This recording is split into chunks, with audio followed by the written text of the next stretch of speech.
Hello everyone, welcome back to another crystal report tutorial. In this tutorial I'm going to show you how to insert the current date into the page footer in crystal report. So it's not a big deal and it's not a very big problem. Just right click on your crystal report, insert and text box, and into the page report section just click and date.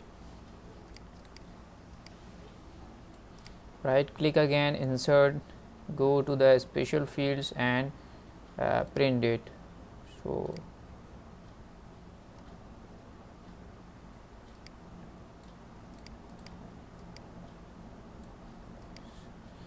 set that values where you want to. So you can see here that is here. If you want to change the format of the date, you can change from the format object, and as you want a date on the print page, you can choose here and then OK. You can get your format here.